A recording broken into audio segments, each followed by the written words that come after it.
사무엘상 23장 15절부터 29절까지 교독하겠습니다. 사무엘상 23장 15절부터 29절 15절부터 교독합니다. 다윗이 사울이 자기의 생명을 빼앗으려고 나온 것을 보았으므로 그가 십광야 수풀에 있었더니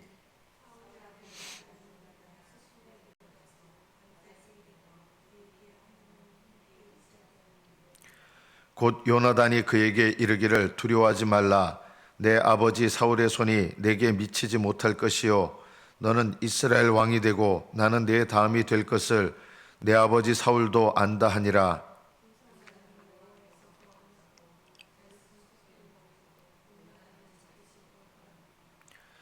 그때 10사람들이 기브아에 이르러 사울에게 나와 이르되 다윗이 우리와 함께 광야 남쪽 하길라산 숲을 요새 숨지 아니었나이까.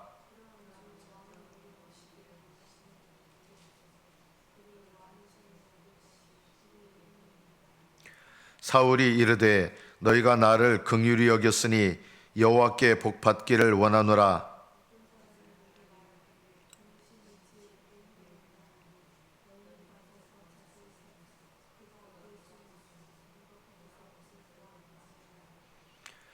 그가 숨어있는 모든 것을 정탐하고 실상을 내게 보고하라.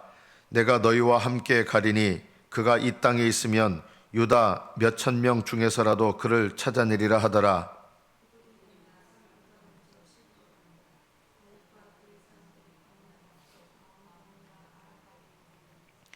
사울과 그의 사람들이 찾으러 온 것을 어떤 사람이 다윗에게 아뢰매 이에 다윗이 바위로 내려가 마온 황무지에 있더니 사울이 듣고 마온 황무지로 다윗을 따라가서는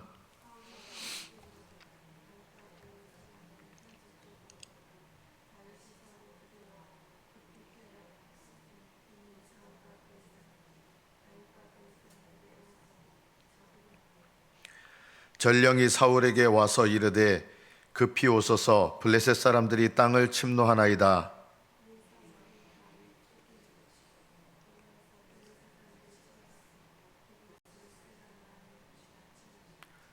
다윗이 거기서 올라가서 엔게디 요새에 머무니라. 여기까지 파트를 읽겠습니다.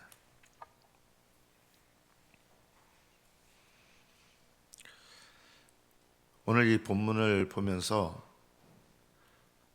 하나님께서 오늘 이 본문 전에 있었던 일은 그일라 사람들을 하나님의 뜻을 따라 도와줍니다. 도울 수 있는 형편이 아닌데 도와주고 하나님의 뜻을 따라 또 그들을 의지하지 않고 도망갑니다. 그러면 그 다음에 예상되는 것은 뭘까요? 하나님 뜻을 따라 그일라를 도와줬습니다. 그리고 하나님 뜻을 따라 그 사람들을 의지하지 않고 하나님께서 명하시는 대로 순종했습니다. 그럼 그 다음에 우리는 어떤 이야기가 이어질 거라고 생각하냐면 하나님께서 이런 순종을 보시고 다윗을 평탄한 곳으로 인도할 것이다. 이런 생각을 갖게 되는데 오늘 이 본문에 이어진 실제적인 내용은 무엇이었습니까? 십광야 수풀에 있게 되는데 여기서 이제 고난을 또 겪게 됩니다. 왜 하나님께서는 이렇게 다윗에게 계속되는 고난을 허락하실까요? 하나님은 이 다윗에게 허락하신 이 말씀과 사건을 통해서 우리에게 말씀하시는 거예요. 신앙이라고 하는 것은 하나님을 내가 현재 처한 삶 속에서 경험하게 되는 것입니다. 하나님 뜻을 따라 경험하는 것, 이것이 신앙입니다. 하나님을 아는 것. 하나님이 나에게 지금 허락하신 상황과 환경 속에서 하나님을 믿음으로 경험하는 것, 이게 신앙이에요. 또 신앙은 뭡니까? 하나님께서 지금 나에게 허락하신 상황과 환경 속에서 하나님을 의지하는 것, 이것이 신앙입니다. 그리고 똑같이 하나님이 허락하신 상황과 환경 속에서 하나님께 순종하는 것, 이것이 신앙입니다. 하나님께서 우리를 참된 신앙 가운데 머무르게 하시기 위해서 하나님을 알고 의지하고 하나님께 순종하는 이것을 어디에서 우리를 훈련시키시느냐? 고난과 연단의 환경 속에서 이 신앙을 훈련시키시고 세워가시는 겁니다. 다윗이 하나님께서 택한 자이기 때문에 이런 고난 속에서 하나님을 알고 의지하고 하나님께 순종하는 믿음이 자라갑니다. 우리는 하늘나라 가기 전까지 하나님께서 내게 이 세상에서 평탄한 복을 주실 거라고 착각을 합니다. 기복신앙이 그런 착각을 하게 하는 잘못된 신앙입니다. 하늘나라 가기 전까지 하나님은 이 세상에서 우리에게 근본적으로 뭘 훈련시키시느냐? 하나님을 알고 의지하고 하나님께 순종하는 훈련을 하게 하십니다. 그래서 우리는 우리 속에 있는 적군이 있죠. 육신과 싸워야 되고요. 세상과 싸워야 되고요. 하나님을 대적하는 세상과 싸우고, 그리고 이 세상을 어떻게 보면 주인은 아니지만 주인 노릇하는 마귀와 싸우게 됩니다. 우리의 대적들이 하늘나라 가기 전까지 우리의 삶의 환경 속에서 계속 있습니다. 우리의 육신과 싸우고 세상과 싸우고 마귀와 싸웁니다. 이 싸움 속에서 하나님은 신앙을 자라게 하는 것입니다. 여러분의 삶 속에서 그래서 하나님은 이만큼이면 됐다라고 하는 고난은 없습니다. 항상 우리를 시험의 환경 속에 두십니다. 시험이 없는 인생은 없습니다. 그럼 이 시험은 언제 끝납니까? 하늘나라 들어갈 때 끝납니다. 우리가 삶에 대해서 이런 올바른 관점을 가져야 됩니다. 우리의 삶의 시험은 우리는 이 세상에서 행복하고 편안하고 그냥 싸움과 시험이 없는 그런 것을 꿈꾸는데, 이 세상에서 우리가 살 동안 하늘나라 들어가기까지 우리는 육신과 세상과 마귀와 싸우게 되는 그런 환경 속에서 산다는 것을 늘 기억하셔야 됩니다. 왜 하나님 그렇게 하십니까? 그것을 통해서 우리의 신앙을 새롭게 하시고 하늘나라에 더욱더 합당한 믿음으로 우리들을 연단하시는 것입니다. 다윗이 들어갔던 10광야 숲을 하나님께 순종해서 싸웠고, 하나님께 또 순종해서 사람의 생각과 정반대로 그일라 사람들을 떠나서 그 다음에 들어간 곳이 10광야입니다. 이 히브리어로 읽으면 집인데요. 집. 이 10이라는 말은 재련하다, 연단하다 이런 뜻입니다. 10광야는 우리를 연단하는 장소입니다. 그 다음에 나오는 사람들이 10사람들이에요.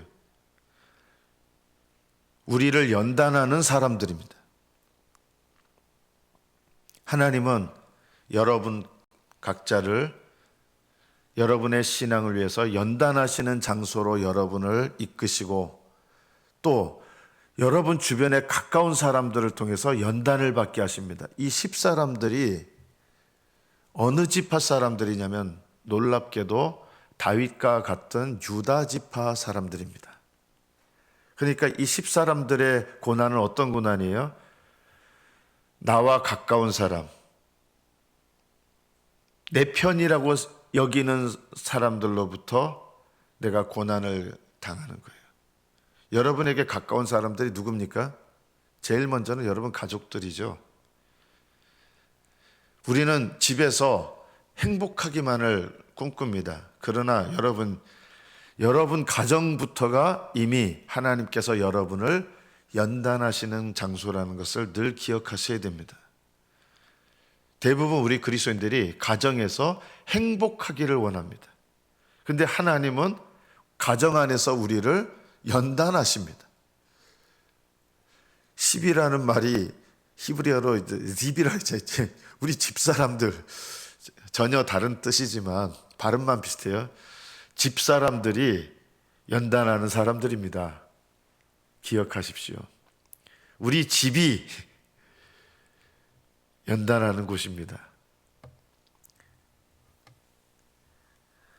우리 친척들도 큰 집이잖아요. 넓은 의미에서 집이잖아요.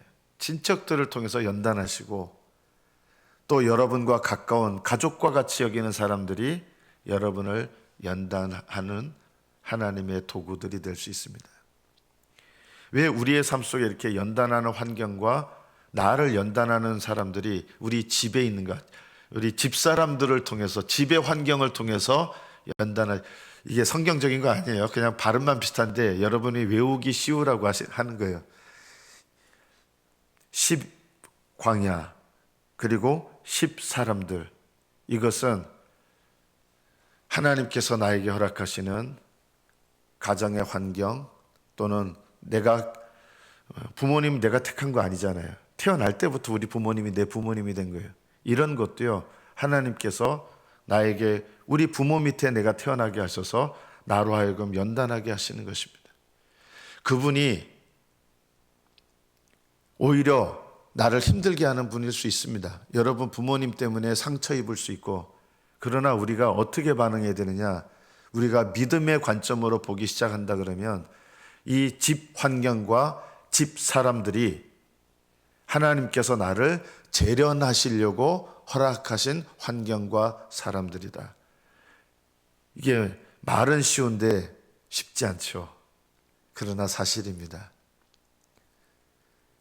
하나님께서 우리들을 이런 환경과 관계 속에 두셔서 우리를 연단하셔서, 그건 뭘 하십니까? 이 환경과 관계 속에서 믿음으로 반응하기를 배우면서 하나님 앞에 신앙을 배우는 겁니다. 하나님을 아는 신앙, 의지하는 신앙, 순종하는 신앙. 이것이 하늘나라에 들어갈 신앙을 연단하는 과정입니다. 그러니까 여러분 가정에서 고난을 겪으실 때 그것을 원망과 불평과 왜 나를 이렇게 비참하게 놔두셨어요? 이렇게 하지 마시고, 하나님께서 우리 가족들을 통해서, 내게 나를 행복하게 하는 가족이 아닐 수 있어요. 나를 행복하게 하는 환경이 아닐 수 있어요. 오히려 그들이 나 때문에 나의 믿음을 세우기 위한 하나님의 도구로 쓰임받는다고 생각해 보세요. 그리고 그것은 사실입니다. 다윗에게 이 10광야 수풀에 있을 때 힘들게 하는 이 환경 속에서 누가 찾아오냐면 요나단이 찾아옵니다. 요나단은 어떻게 보면 양심을 상징하는 사람이라 했잖아요. 분별합니다. 그런데요, 돕지는 못해요. 요나단이 다윗의 환경과 이런 것을 해결해 주지 못해요. 그러나 올바른 믿음의 양심은 우리에게 가르쳐 주는 게 있습니다. 뭘 의지하게 하느냐? 약속을 의지하게 합니다. 여러분이 어려운 환경 속에서 여러분 양심껏 산다고 내 문제가 해결되고 그렇지 않아요. 그러나 올바른 믿음의 양심은 우리가 올바르게 의지하게 하는 게 있는데, 우리가 하나님의 약속, 이것을 고난과 어려운 환경 속에서 붙잡아야 되는 거예요. 요나단이 와서 다윗에게 너는 이스라엘 왕이 되고 나는 내 다음이 될 것을 내 아버지 사울도 안다.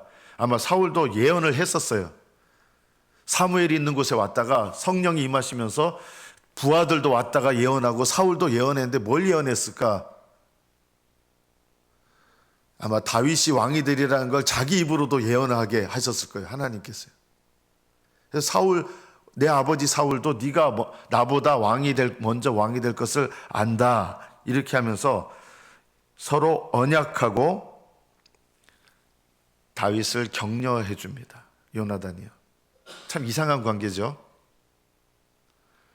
어떻게 보면 왕이 되는 입장에서는 서로 원수와 같은 관계인데, 어떻게 보면 우리의 양심은요, 내 죄를 깨닫게 하잖아요. 불편하잖아요. 그러나 내 죄를 깨닫게 하는 것이 오히려 하나님 앞에 내가 올바르게 나아가는 도움이 되는 것입니다. 19절에 보면 10사람들이 사울에게 다윗이 있는 곳을 밀고 합니다. 이번에는 사람의 고난입니다. 집 광야의 고난이 있었던 다음에 그 다음에 집 사람들이 다윗을 힘들게 합니다. 그리고 사울에게 다윗을 밀고 하는데 사울이 이렇게 말합니다. 21절, 너희가 나를 긍휼히 여겼으니 여호와께 복받기를 원하노라. 사울을 긍휼히 여긴 게 아니라 이게 불신앙이잖아요. 하나님의 뜻을 거스리는 불신앙이고, 사울에게 잘 보이려고 다윗이 자기들 여기 오니까 자기들 목숨이 위험하다고 여겨가지고 자기 지파에 속한 다윗인데도 이 사람 때문에 우리가 어렵겠다 이래서 배반을 당하게 되는 거예요. 이런 일들 우리가 겪잖아요. 나하고 뭐 간이라도 꺼내줄 것 같이 이렇게 했던 사람들 같은데 막상 자기가 어떤 어려움을 당하면 그 어려움 때문에 나를 배반하게 되고 이런 일들을 겪게 되는 거예요. 이런 일을 당할 때 분노하고 그 인간 내가 죽어도 내가 평생 안 잊는다 이렇게 하지 마세요. 하나님께서 여러분에게 내가 가까웠던 사람에게 배신과 배반을 당하게 하는 것, 이것도 하나님께서 하나님만 의지하게 하시는 하나님의 연단의 과정입니다. 우리는 가까운 사람 의지하려고 하잖아요. 그런데 가까운 사람한테 배반당해요. 그래서 분노하고 죽을 때까지 원수처럼 지내고 그럴 것이 아니라, 왜 하나님은 내가 잘못한 것도 아닌데 배반당하게 하시느냐? 믿음의 관점으로 보면 하나님을 의지하게 하시는 하나님의 과정이에요. 연단의 과정이 이래요. 어렵죠. 힘들죠. 사람한테 배신당하는 게 힘들고요. 내가 가까운 사람한테 배신당하는 게 힘들죠. 이런 일들을 허락하셔서 오직 하나님을 의지하는 신앙을 갖게 하는 것입니다. 다윗이 이 10사람들을 막 원수 갚고 그렇게 하잖아요. 이것이 다윗의 믿음입니다. 사울은 여호와께 복받기를 원하노라, 하나님의 이름을 들먹이면서 이런 쓸데없는 얘기죠. 복받기를 원하노라. 잘못된 말인데, 사울은 전혀 하나님을 경외하는 마음 없으면서도 사람들에게는 하나님께 축복받기를 막 이런 식으로 하는 거예요. 이게 얼마나 위선적이고 외식입니까? 참된 복은 하나님을 경외하는 가운데서 오는 것입니다. 오늘 세 번째 24절부터 보면 다윗이 이 10사람들의 고난을 피해서 어디로 가냐면 마온 황무지로 가게 됩니다. 이 마온 황무지에서는 이제 더 이상 피할 데가 없는 거예요. 방법이 없는 거예요. 이 마온 황무지에서 다윗이 경험한 것은 도저히 방법이 없는, 그리고 끝장난 것 같은 고난을 겪습니다. 이제는 피할 수가 없었습니다. 이 마온 황무지에서 어떤 방법도, 어떤 피하는 수단도 되지 않는 그런 완전히 절대절명의, 이제는 방법이 없는 이곳에서 일어난 일이 있습니다. 이 마온 황무지에서 그냥 상황대로 하나님 내버려 두셨으면 다윗이 잡혀서 여기서 죽었어야 됩니다. 피할 수도 없었습니다. 그런데 여기서 일어난 일이 있습니다. 갑자기 블레셋이 쳐들어왔다는 소식이 사울에게 옵니다. 왜냐하면 비운 사이에 쳐들어온 거니까 그냥 놔두면 점령해 버리잖아요. 그래서 어쩔 수 없이 사울이 이거 완전히 도가내듯 쥐로 가둬놓고 이거 끝날 시점인데, 그리고 다윗도 어떤 방법도 없었는데 거기서 블레셋이 쳐들어온 것 때문에 돌아가게 됩니다. 그리고 여기 어떤 바위 이름을 셀라 하마누고 분리의 바위란 뜻인데, 방법이 전혀 없었는데 하나님께서 전혀 예상하지 못한 방법으로 사울을 물러가게 하신 거예요. 하나님은 우리에게 고난을 허락하시지만 그 고난을 통해서 여러분을 멸망시키지 않습니다. 하나님은 여러분에게 고통을 허락하시지만 그 고통으로 여러분이 소멸되게 하지 않습니다. 하나님은 고통스러운 환경과 고통스러운 사람들 허락하셔서 아무런 방법도 없는 완전히 비참한 지경까지도 허락하시지만, 하나님이 허락하신 모든 고난과 환경 속에서 하나님은 우리를 끊어내시거나 버리시는 법이 없으십니다. 우리가 이 마온 황무지 여기서 아무 방법이 없는 곳에서 셀라 하마누곳 하나님의 방법으로 다윗을 기적처럼 보호하시는 이 은혜를 보면서 하나님께서 우리에게 허락하신 고난과 시험, 연단의 환경 속에서 포기하지 마시고 하나님께서 허락하신 시험이라면 하나님께서 지키시는 은혜도 있습니다. 하나님께서 허락하신 배신이라면 그것을 통해서 나를 신앙으로 세워가시는 일도 있습니다. 광야 집사람들이 나를 연단의 과정으로, 연단의 도구로 그들이 쓰임받은 것처럼 하나님은 여러분의 집의 환경, 가까운 사람들, 여러분의 집의 가족들, 이런 환경을 통해서 나를 연단하시고 세워 가실 것입니다. 이것을 분노하거나 불편해하지 마시고 그들이 오히려 내 신앙의 연단을 위해서, 신앙의 깨끗함과 성장을 위해서 쓰임받고 있는 것이다, 이렇게 생각하셔서 믿음의 마음으로 여러분의 주변의 사람들을 바라보시고 반응하시기를 예수님의 이름으로 축복합니다. 기도하겠습니다.